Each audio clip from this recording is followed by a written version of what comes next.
dar início a mais uma série de exposições, desta feita na carta a Filemon, a terceira menor carta do Novo Testamento. O tema dessa série é Quando o Evangelho entra em casa. Falaremos então sobre identidade, graça e reconciliação. Vamos começar falando hoje sobre identidade. Nas próximas semanas, então, falaremos sobre graça e reconciliação. Para então começarmos, vamos ler Filemon. Só tem um capítulo, né? Então, versículos 1 ao versículo 7. Obrigado, irmã Nilda.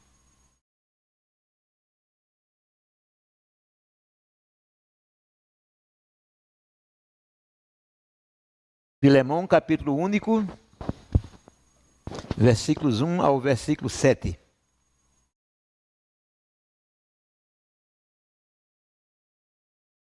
Encontraram todos? Nos diz assim a palavra do Senhor. Paulo, prisioneiro de Cristo Jesus, e o irmão Timóteo, ao amado Filemon, também nosso colaborador. Também porque ele é colaborador como Timóteo. Isso não vai se fazer parte da mensagem, mas deixa eu explicar. Paulo tinha uma rede de colaboradores. A irmã Claudina, na leitura, no momento de oração, falou deles. Então, ele era um dos obreiros da equipe de Paulo, tá? Continuando. E a irmã Áfia e a Arquipo, nosso companheiro de lutas, e a igreja que está em tua casa, na casa de Filemon. A graça e paz a vós outros da parte do nosso Deus, Pai, de Deus nosso Pai e do Senhor Jesus Cristo. Dou graças ao meu Deus, lembrando-me sempre de ti nas minhas orações, estando ciente do teu temor e da tua fé que tens para com o Senhor Jesus e de todos os santos, para que a comunhão da tua fé se torne eficiente em pleno conhecimento de todo o bem que há em nós para com Cristo. Pois, irmão, tive grande alegria e conforto no teu amor, porquanto o coração dos santos tem sido reanimado por teu intermédio. Amém. Por favor, Pai, imploramos mais uma vez a ajuda do Senhor, a iluminação do teu Espírito na exposição da tua palavra, e que a tua igreja também esteja com o coração aberto a aprender do Senhor, que será nessa noite aqui transmitida. Em nome de Jesus falamos contigo e pedimos isso. Amém. Então hoje nós vamos falar sobre o Evangelho que redefine quem nós somos. A carta de Filemon, ou a carta a Filemon, que na verdade é a carta é de Paulo e Timóteo, né? A carta é a Filemon. Ele é o terceiro menor escrito do Novo Testamento, ficando atrás apenas de 2ª e 3ª de João. Ou à frente, né? Se quem é maior fica primeiro, né? Então, ela está entre os 3 menores textos do Novo Testamento. Contudo, ela tem uma mensagem extremamente poderosa. É uma carta que tem um ensino nuclear, um ensino central, aquilo que se pretende, muito forte, muito sério, e a partir dele surgem muitos ensinos também fortíssimos, que são necessários para que a gente saiba hoje.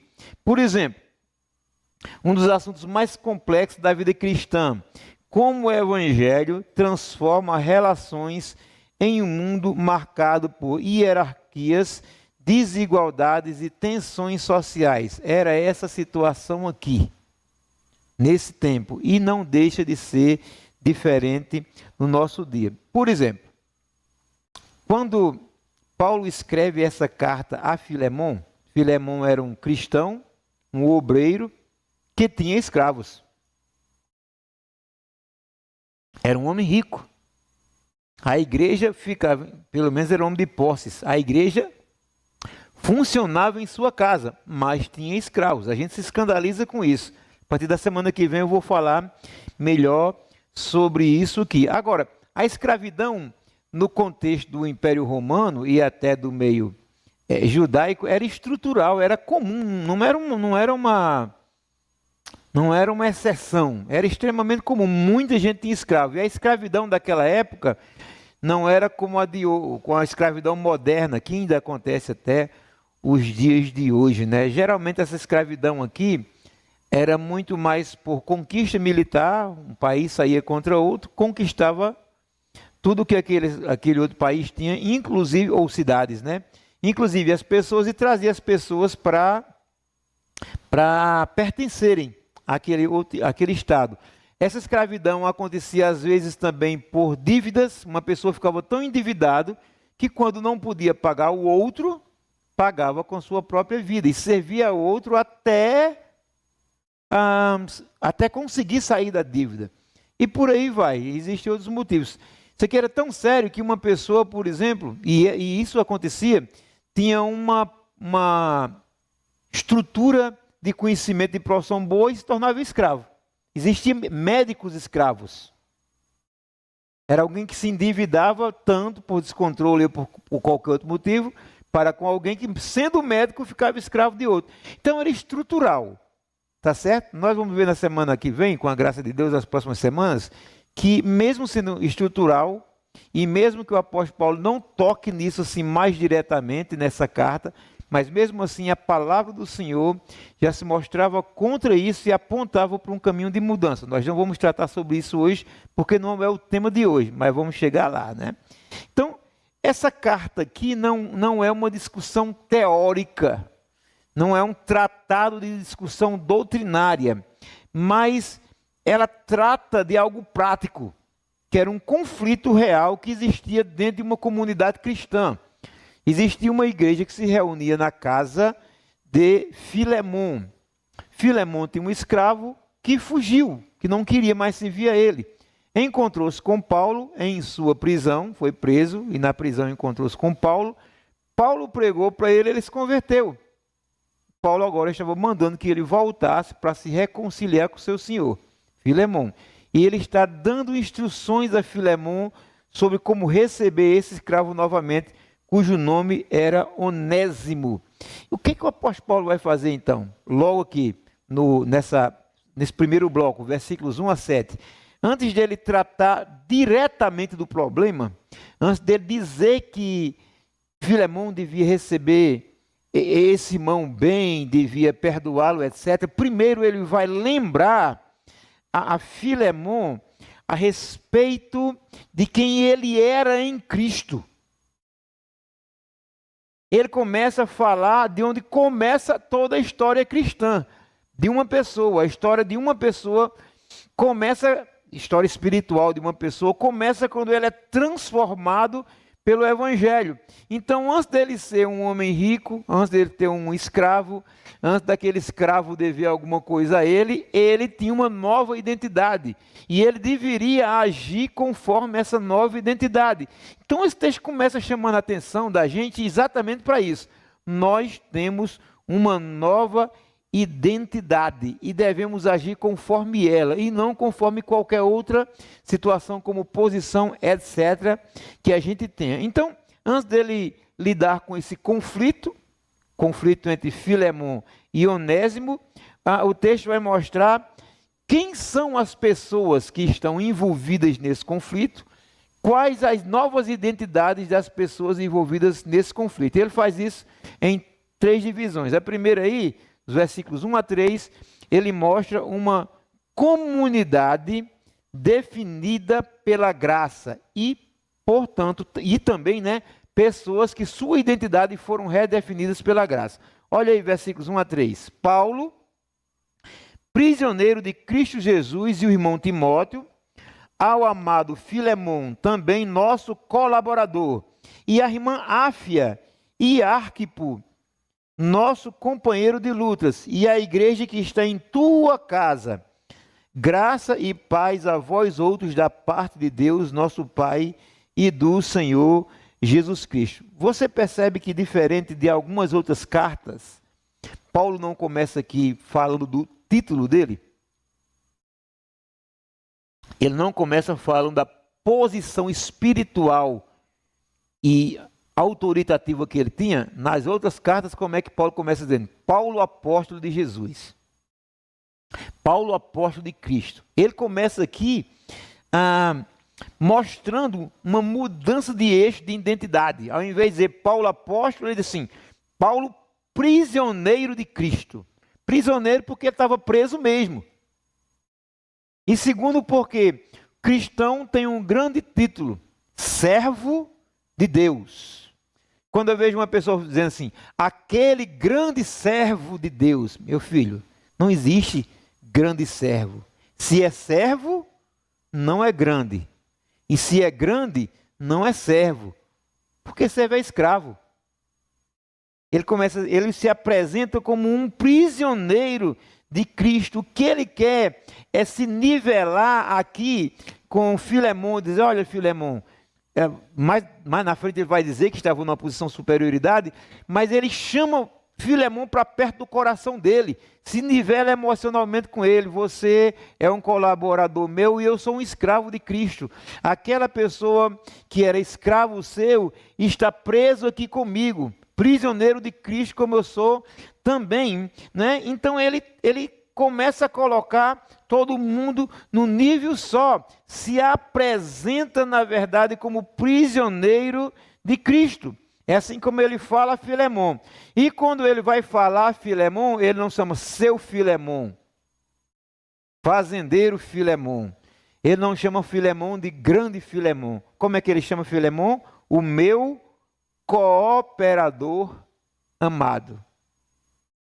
O homem rico é um cooperador e o apóstolo é um prisioneiro.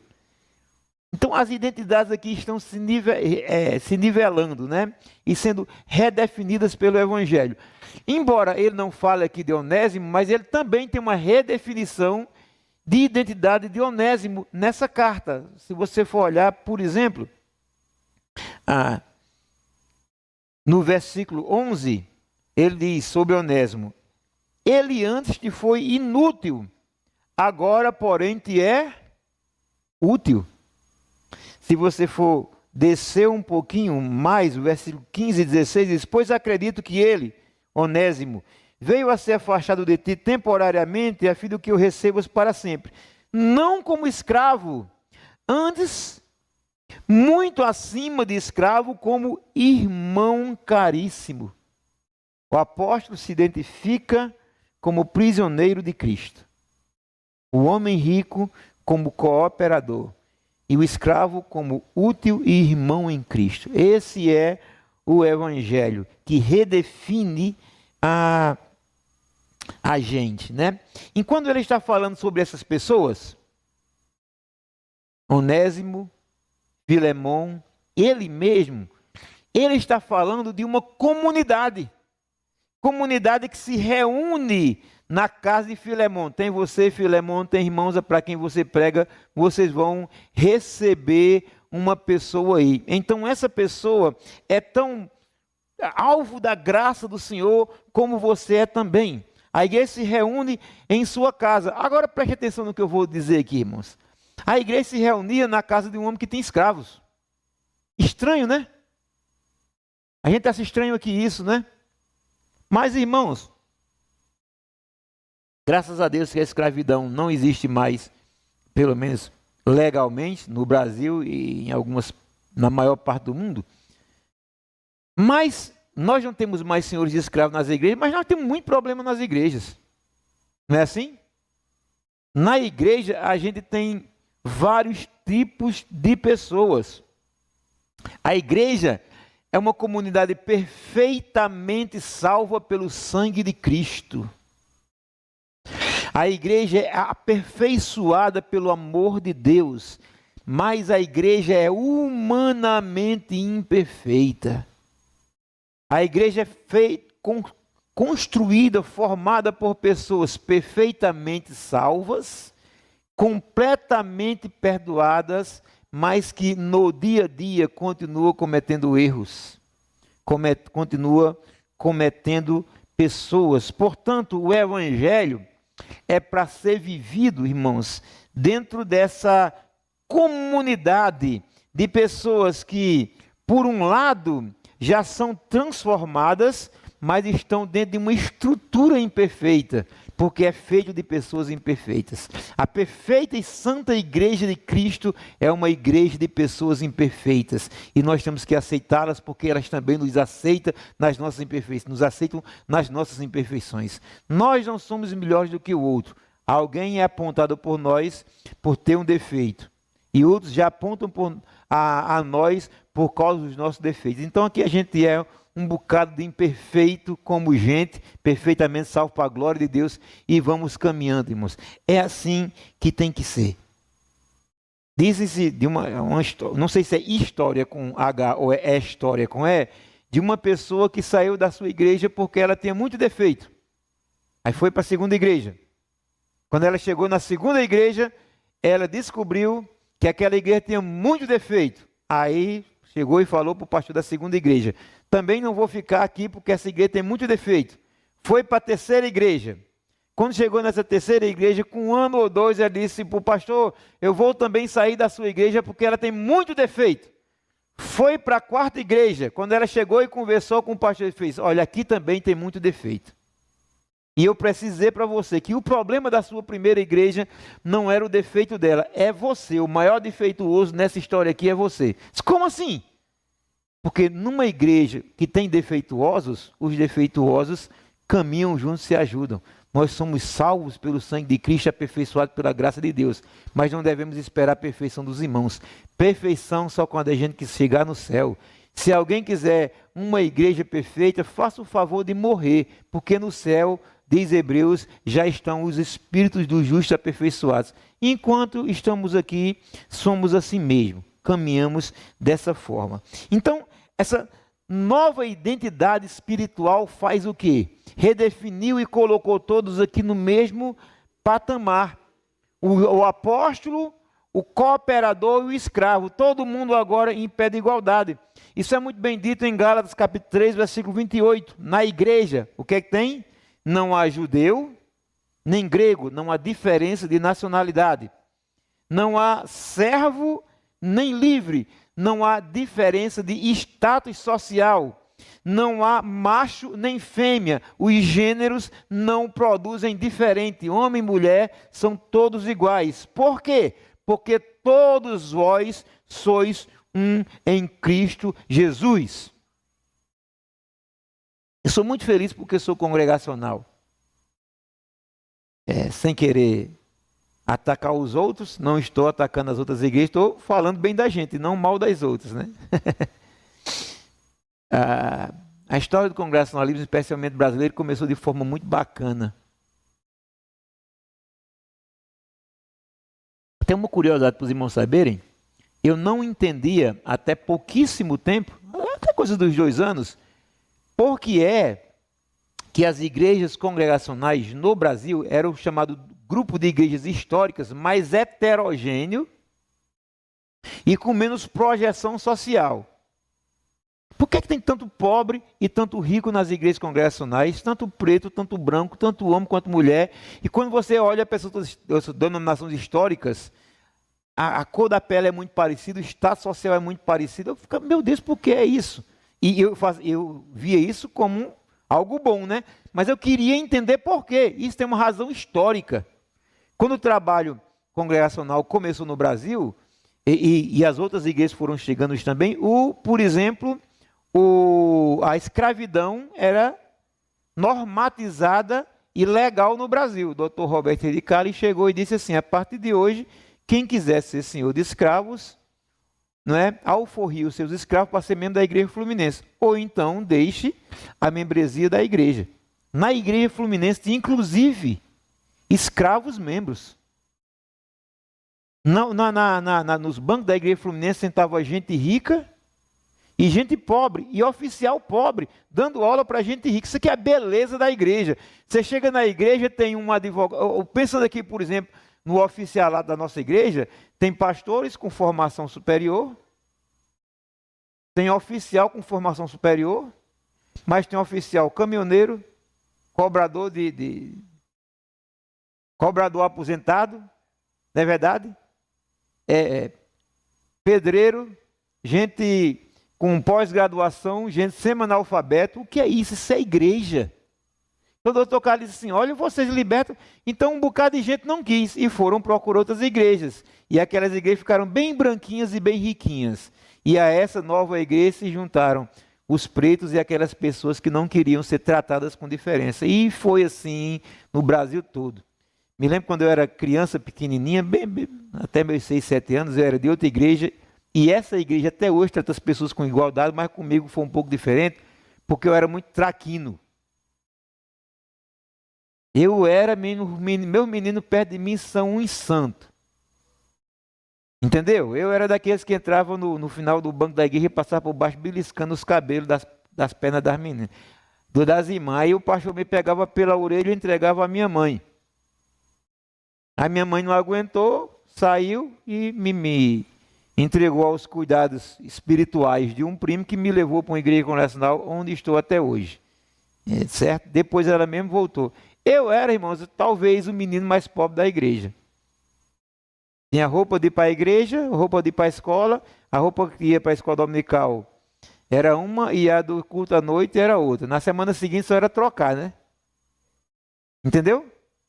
Mas fui muito bem tratado nessa igreja, fui essa igreja que me mandou para o seminário, foi essa igreja que me deu uma congregação para cuidar quando eu precisei. E saímos de lá e chegamos numa presidência da denominação. E estamos à frente de uma igreja abençoada. Por que isso?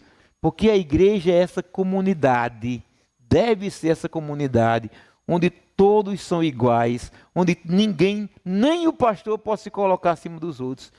A comunidade, ela é definida pela graça de Deus e as identidades são redefinidas pelo Evangelho. É exatamente isso. Nós temos a tentação, não é, de definir a nós mesmos e aos outros exatamente por causa das suas funções e por causa das suas posições. Mas o Evangelho mostra que a gente é simplesmente servo de Cristo, cooperador na fé, irmão um do outro. E nada mais do que isso. Quando a gente entende isso, quando essa identidade governa o nosso coração, nossas relações uns com os outros param de ser competitivas. Eu quero ser maior, eu quero aparecer mais, eu quero ser o mais bonito, eu quero fazer isso para mim. Não, não, não, não. A gente nem pode ter relação competitiva e nem pode ter relação utilitária. Eu gosto daquele irmão pelo que ele pode fazer, especialmente pelo que ele pode fazer por mim. Não. Quando temos essa identidade muito clara, governando o nosso coração, nossas relações passam a ser fraternas. Vamos caminhar junto, porque nós somos servos de Deus e estamos caminhando para o céu em nome de Jesus. Então essa identidade redefinida, ela se manifesta de forma correta agora, vai ser mostrado na vida espiritual e na vida relacional de Filemon. Vamos ver como é que isso acontece na nossa vida também. Agora os versículos 4 a 5. Uma fé que se expressa em amor. Dou graças ao meu Deus, lembrando-me sempre de ti nas minhas orações, estando ciente do teu amor e da tua fé que tens para com o Senhor e de todos os santos. Você observou que a fé de Filemon não é uma teoria? A fé de Filemon não é uma abstração. A fé de Filemon não é particular, escondida só para ele. Como é a fé de Filemon? Ela é a fé pública, todo mundo sabia quem ele era, pela forma como ele vivia. E se essa fé era pública, essa fé era também testemunhada. As pessoas viam a forma como a Filemon trabalhava, agia e cuidava das pessoas. Então, como é que ele fazia isso? Unindo, de um lado, fé e do outro lado, amor. Duas coisas inseparáveis, fé e amor. Não é isso que o texto está dizendo? Estou ciente do teu amor e da tua fé para que tens para com o Senhor Jesus e todos os santos. A fé dele era direcionada ao Senhor Jesus. E o amor, obviamente que amava o Senhor Jesus, mas na prática do amor, o seu amor era direcionado às pessoas. Creio em Deus, demonstro isso amando as pessoas. Essa daqui é a fé de Filemon.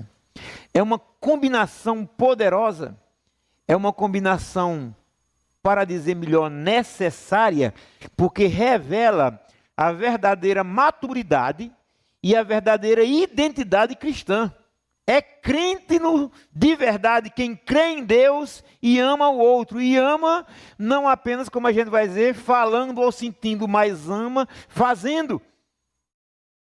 Então, o Paulo está preparando aqui Filemon, né? Daqui a pouco, semana que vem a gente já vai ver, né? Ele vai pedir a Filemon que perdoe Onésimo. Ele já falou do nova identidade dele, cooperador. Ele agora vai dizer, olha Filemon, eu oro por você, você é uma pessoa que creu em Jesus e você ama aos santos. Então, daqui a pouco ele, acho que o pessoal, como diz assim, ele estava dando cachaça ao galo, né? Estava amaciando a carne para daqui a pouco dar pancada. Mas Filemon era esse homem mesmo, que tinha crido em Jesus, tendo a sua vida transformada e expressava isso em amor. Porque onde a fé em Deus é genuína, o amor ao próximo é inevitável. Inevitável e visível. Ela acontece e as pessoas veem testemunho disso aí. A Escritura é muito clara, irmãos, em demonstrar que a verdadeira espiritualidade, ela se demonstra na prática relacional. É quando a gente convive com o outro, ama o outro, caminha com o outro da maneira de Deus, da maneira como Deus quer. Isso está, por exemplo, em 1 de João capítulo 4, versículo 20. Se alguém diz, eu amo a Deus e odeia o seu irmão, é mentiroso. Pois quem não ama o seu irmão a qual viu, como pode amar a Deus a quem não viu? O verdadeiro cristão é aquele que ama de fato o seu irmão. O grande mandamento do evangelho qual é?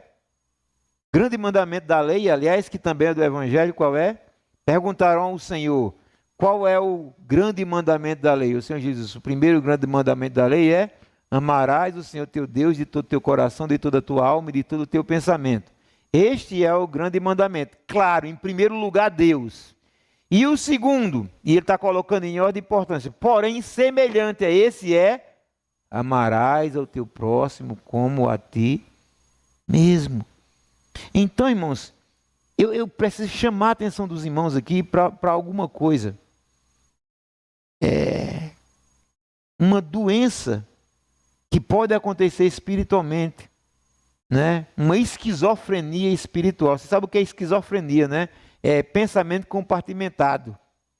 Então não é possível que a pessoa professe a fé corretamente, ele crê na Escritura de maneira correta, o credo dele é perfeito, sabe que Jesus é Deus, sabe que Jesus é o Filho de Deus, sabe que Jesus é o Salvador, perfeito homem, perfeito Deus, crê que Jesus vai voltar, crê que Deus é um só, mas subsiste uma trindade, crê que a igreja do Senhor é uma universalmente, crê em tudo corretamente. Mas é possível que mesmo com toda a bagagem de fé, toda a confissão teológica, toda a confissão doutrinária correta, a pessoa falhe em amor. Crê certinho, mas na hora de agir com amor para com o outro, ele não consiga botar em prática aquilo em que crê. Isso é extremamente perigoso. Então, a palavra de Deus está nos confrontando nessa noite aqui. E a pergunta confrontadora da palavra do Senhor para nós hoje é assim: nossa fé em Cristo é percebida por meio do cuidado real com as pessoas? As pessoas sabem que você de fato é um filho de Deus pela forma como você se relaciona com o outro? Ou as pessoas sabem que você é crente daquela igreja porque você diz que é crente? Deixe-lhe dizer, Você pode tentar convencer as pessoas que é um crente pelo que você diz, mas as pessoas só crerão que de fato você é um filho de Deus pelo que você faz. Tiago diz assim, que o homem que Abraão, fala de justificação, né?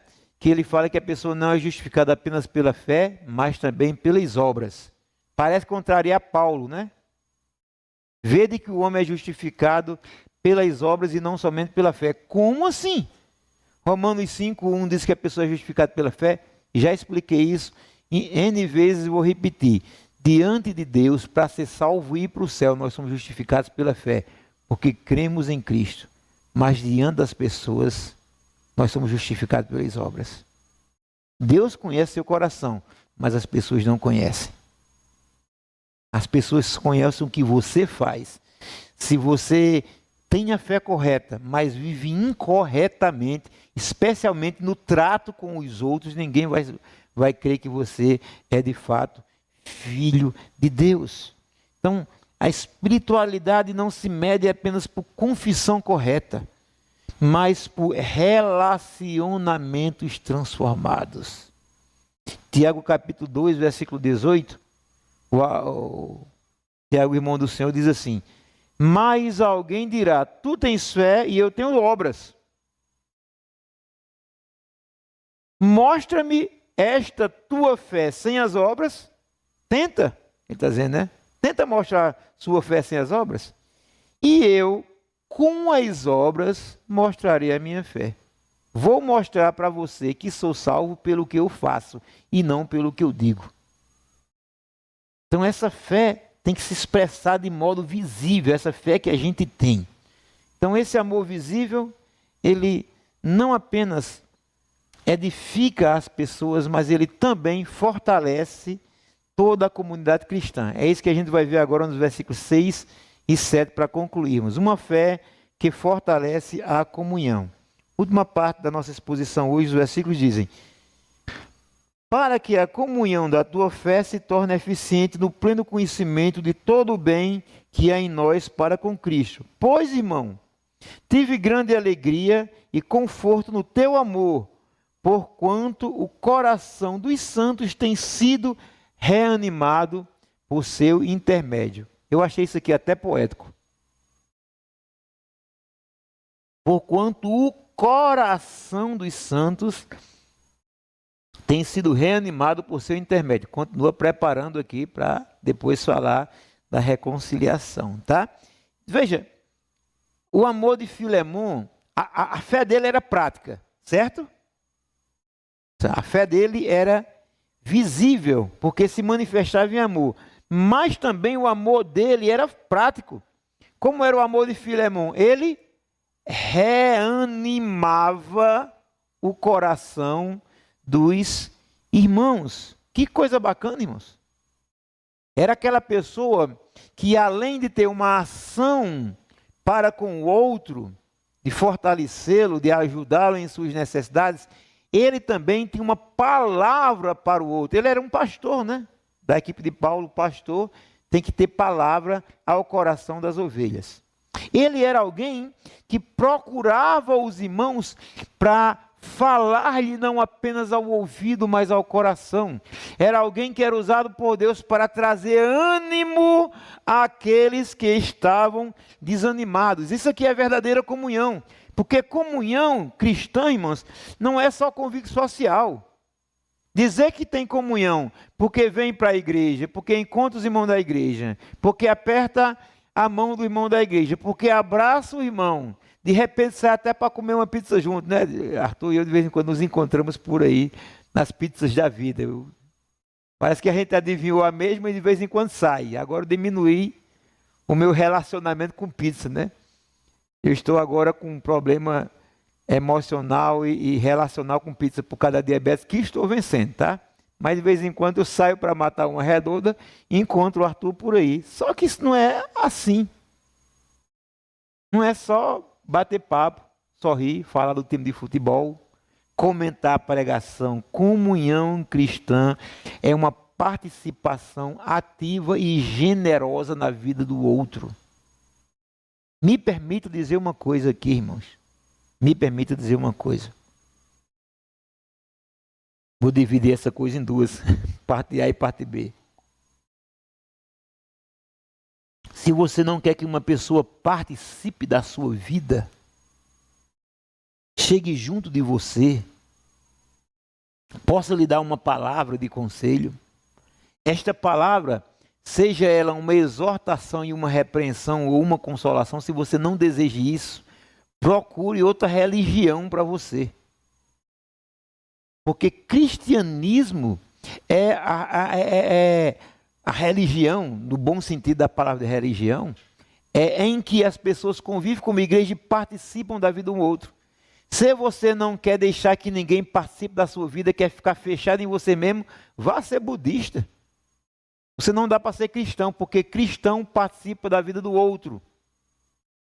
E se você também não quer participar da vida do outro, está vendo o outro triste, abatido, desanimado, necessitado, e você não está nem aí para ele, também procure outro negócio para você.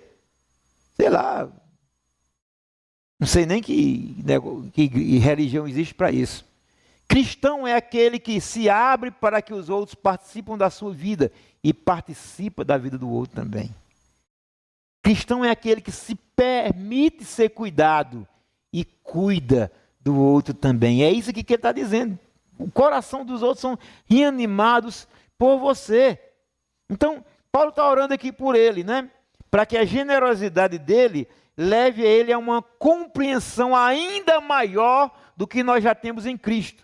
Até porque ele vai daqui a pouco pedir para receber o escravo de volta como irmão. Então, que ele tenha essa compreensão maior de quem somos em Cristo. Então, irmãos, nós precisamos urgentemente, desesperadamente, seriamente, espiritualmente, ter essa compreensão maior do que somos em Cristo. Você já é uma nova criatura, já foi transformado pelo Evangelho de Cristo. Você então tem que entender que alguém que tem que cuidar do outro e ser cuidado pelo outro sem orgulho, sem se achar superior e nem inferior a ninguém. Então, nós somos chamados para cuidar do outro. E escuta o que eu estou dizendo aqui. Irmãos, quando eu disse que eu achei isso aqui extremamente poético, quando ele disse assim, porque o coração dos santos tem sido reanimado por teu intermédio, eu achei isso aqui espetacular, porque às vezes, irmãos, nós estamos preocupados apenas com o coração do outro e às vezes apenas com a situação temporal, material do outro. Não é assim? E muitas vezes a gente pensa que só dar uma ajuda financeira, um tapinha nas costas, passar um WhatsApp resolve o problema. Se as pessoas precisam de ajuda material quando estão em necessidade desse tipo, muito mais as pessoas precisam de alguém que lhe fale ao coração. Que a gente sofre muito mais por dentro do que por fora. Eu estava me lembrando, irmãos, quando a gente fazia o trabalho de rua, com moradores de rua lá na igreja de Amendoeira, lá em São Gonçalo, a gente saía toda sexta-feira. Meu carro tinha um mau cheiro de sopa, que era aqueles, quando feira do chupa do outro dia, né, João, mas quem sofreu? Cheiro de repolho. Então a gente saía para levar sopa e roupa para as pessoas, né?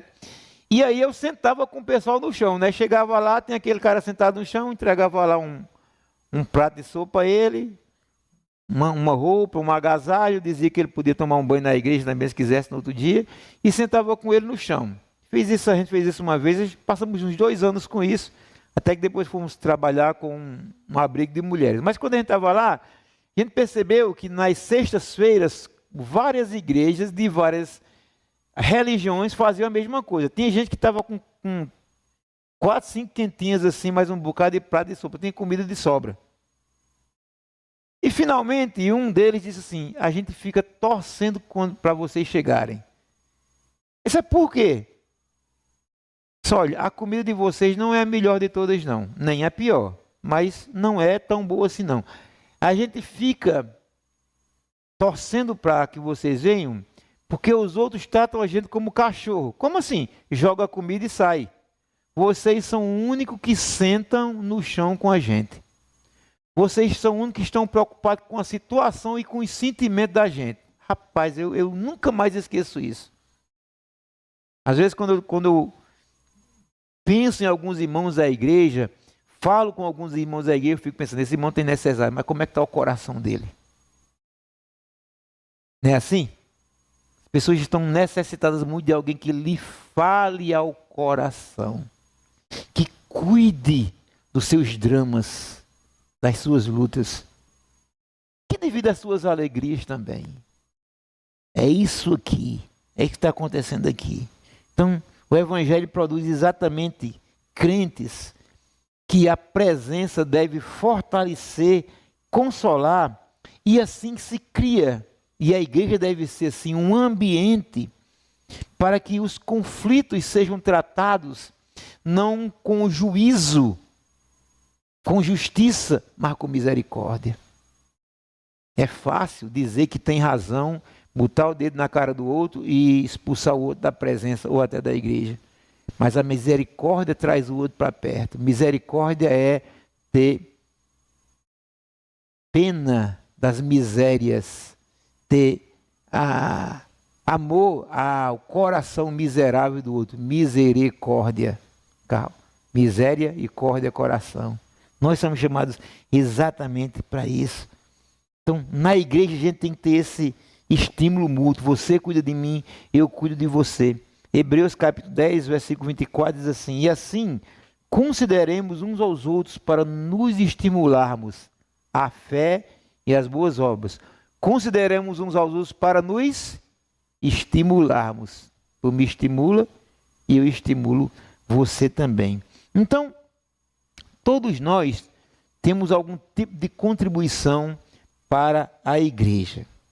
Ou a gente está fortalecendo a igreja, ou a gente está estagnando, ou a gente está desgastando a igreja. Alguma ação você está. Se você está atuando para cuidar do irmão, você está fortalecendo. Se você está indiferente, você está estagnando a igreja. E se você está atacando, fofocando, separando, você está desgastando a igreja. A palavra nos pergunta nessa noite: a nossa fé tem sido um instrumento de consolo e ânimo para os irmãos, como era Filemon? Igrejas maduras, e nós temos que ser uma igreja madura, não uma igreja que vive de infantilidades ou sobressaltos. Igrejas maduras são formadas por crentes que entendem que o evangelho deve incluir cuidar dos outros, cuidar das circunstâncias dos outros, cuidar do coração dos outros. Isso é evangelho. Deixa eu concluir, irmãos. Nesses versículos aqui iniciais de Filemon, nós já temos o fundamento para a reconciliação. Reconciliação de Filemon com o escravo, mostrando como é que nós devemos nos reconciliar também, né?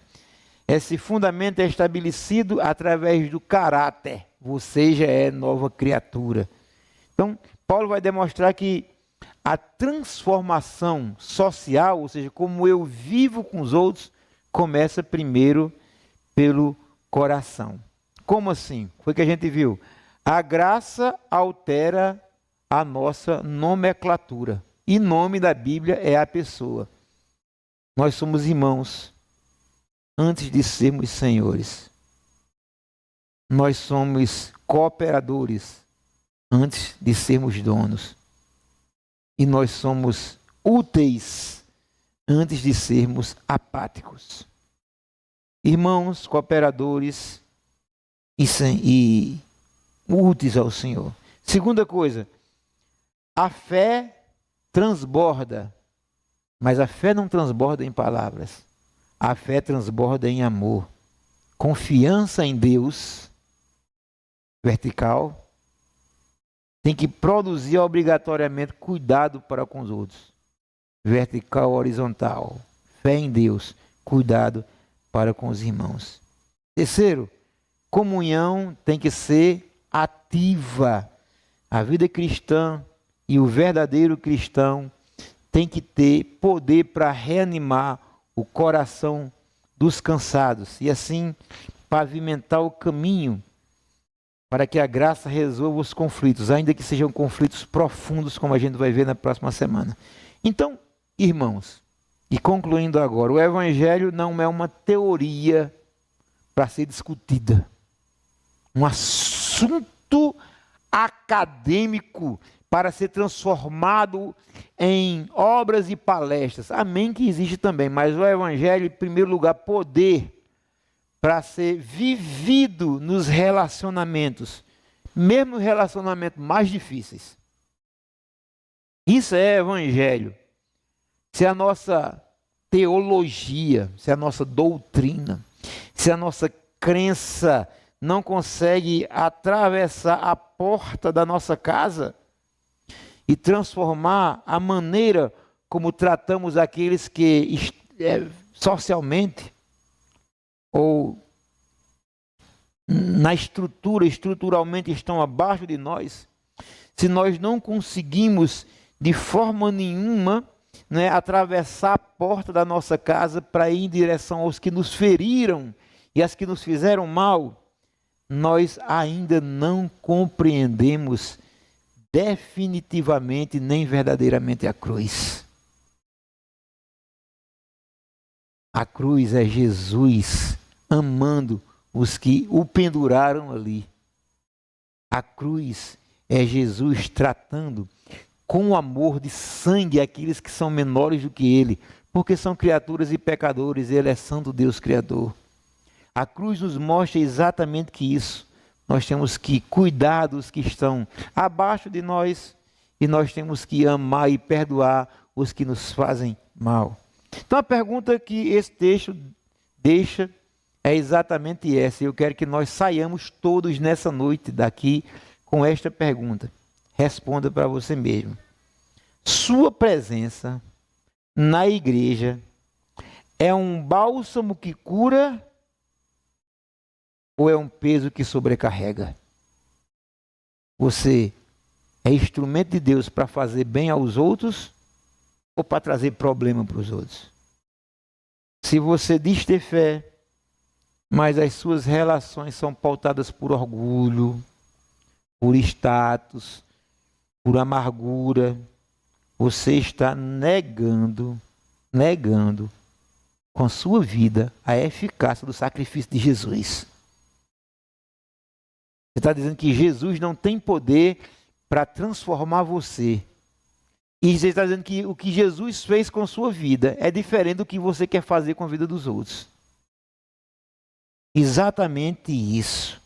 Então, deixe que a graça de Deus, irmãos, reorganize as suas prioridades.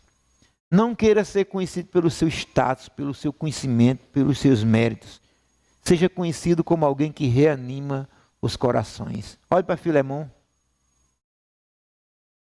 Tem um hino muito bonito também que fala sobre Barnabé. Barnabé era alguém que reanimava corações. Todo mundo ficou com medo de Paulo. E Barnabé correu para cuidar dele. Seja um Filemão da vida.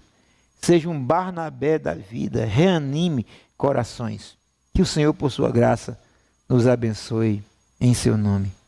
Amém. Na próxima semana, então, o que é que a gente vai ver?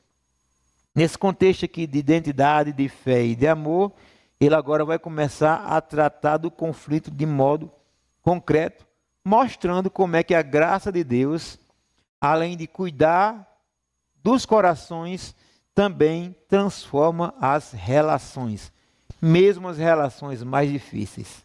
Deus, por sua graça, nos abençoe.